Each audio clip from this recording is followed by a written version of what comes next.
કાર્યકર્તા આપણા જો યુવાનોને ખ્યાલ હોય તો જેને ગાયો હોય ને એનો જે કરવાની હોય એના કાગડો બીજા સુરેશભાઈ આપણે છે આ તમને એના પૈસા પશુ તો રાખો પણ તમને પૈસા પણ સરકાર આલે તો આપણે કેમ ના કરીએ। અને મારી માતા બહેનો તો બધી બેઠી છે જોનારીઓ છે શાણ વાસેનું એ બધું કરે એવી છે તો પશુધનમાં આપણે વળીએ અને ખેતી આવે એનો બચાવ કરીએ દીકરા દીકરીઓને આગળ ભણાવીએ।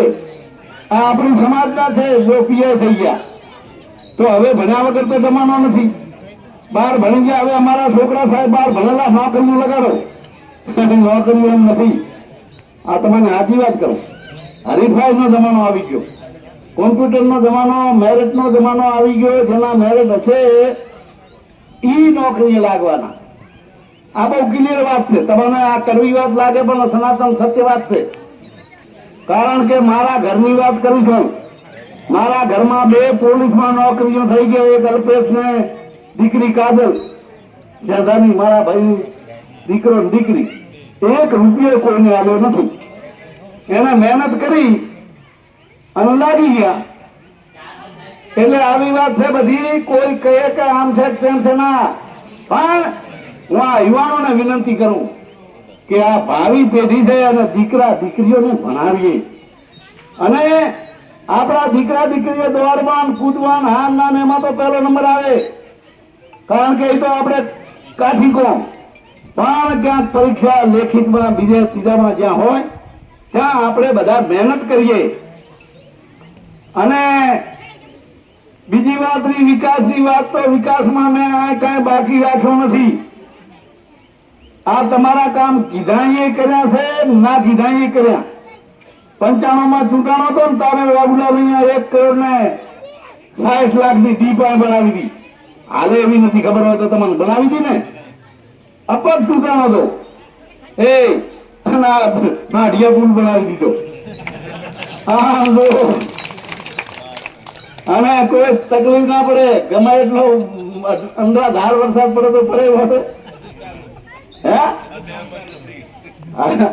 આ બેદાસપુરાથી અદગામ રોડ આથી આ બિસ્મિલ્લા કરસનગંજ જોરાવર ગંદકી જણા બધા રોડ ના બની ગયા। ગરસાઈ થી વાયપુરા થી હમણાં આ આખા વિસ્તારના ટોટલ રોડ બનાયા। ધારાસભ્યો બધા મારા ઉપર કે મને કે નવીનજી આ મુખ્યમંત્રી તમારા ઉપર રાજી છે આખા બધા રોડ તમે લઈ ગયા અમારે એક જ બને રોડ આવ્યા।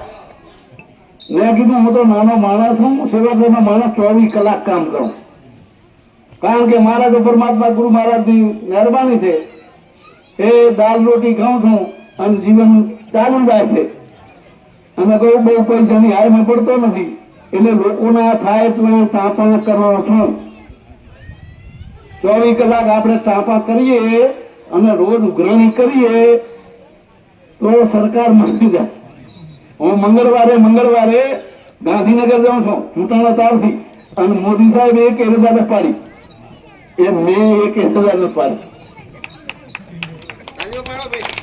મોદી સાહેબ આપણા ગુજરાતના પરાતા પુત્ર અને ભારતના યશસ્વી વડાપ્રધાન જેને વિશ્વમાં ડંકો લગાડ્યો ભલાવાણા તમે અમે બધે જોયું એમનું કામ।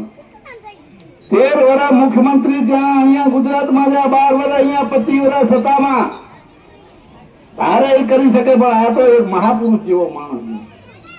અહીંયા તમે જોયું છે કે આપણે પાણીના ફાંફા હતા પાણી માટે ખેડૂતો માટે ઉપવાસ કર્યા। તારે પહેલા વાંધાવાળી સરકાર હતી એટલે એ દરવાજાની ઊંચાઈ ના વધારી પણ આ માતાના આશીર્વાદ મળ્યા। 2014માં ભારતના વડાપ્રધાન બની ગયા। તાળીઓ પાડો તાળીઓ। અને 17મા દિવસે આ સરદાર સરોવરની ઊંચાઈ વધી ગઈ અને ગુજરાતમાં આખા ગુજરાતમાં રાજસ્થાન કચ્છમાં પાણી પહોંચાડ્યું અને આવી ભાવના ભલામણા એ આપણા ગુજરાતમાં આ તો સારા કામ કર્યા હોય ને એના વખાણ કરવા પડે ને કે આપણે નગુણા કહેવાય।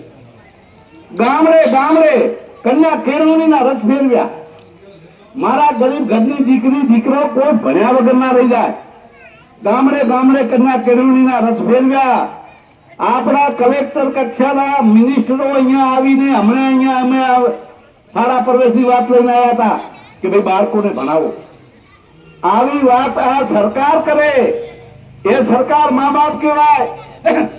એટલે 18 કલાક મોદી સાહેબ કામ કરે, પણ તમે કોઈ દી એમને બગા મુખાતા જોયા?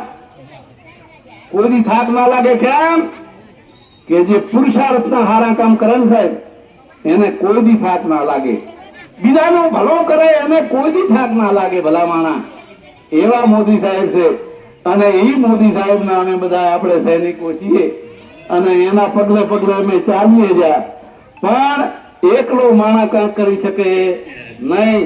તમે બધા હાથે રહેશો તો આપણો પણ વિસ્તાર હરિયાળો બને, સારો બને, આપણા દીકરા દીકરીઓ ભણે.